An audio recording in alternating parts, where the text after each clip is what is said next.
ነመል ሙእሚኑነ ኢኽዋ ምናልባት የአንድ እናት ልጆች ላንሆን በቀለም በመልክም እንለያይ ይሆናል። ግን ደግሞ ከዚህ ሁሉ ጋር ሙእሚኖች ወንድማማቾች ናቸው አላህ። የአንዳችን የኢማን ደም የሌሎቻችን የደም ስር ውስጥ የሚዘዋወር የትኛውም ዓለም ጥግ ላይ ያለ ሙስሊም አካላችን ደማችን የሆነ አዚለቲን ዐለል ሙእሚኒን ዐዘቲን ዐለል ካፊሪን። እነዛ ሙእሚኖች እኮ በሙእሚኖች ላይ የሚተዛዘኑ የሚተናነሱ ትሁቶች ድንበርን ለሚያልፍባቸው በዲናቸው ለሚመጣ ካፊር ደግሞ ሀያላን ብርቶች ብሎ የአንድነትን ጥግ ይገልጻልን። እኛ ማለት በእስልምና ገመድ የተሳሰርን ወንድማማቾች እህትማማቾች ነን።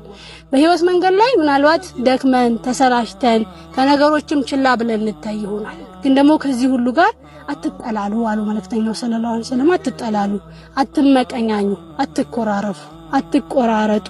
ወኩኑ ዒባደላሂ ኢኽዋና ወንድማማቾች የሆናችሁ የአላህ ባሮች ሁኑ።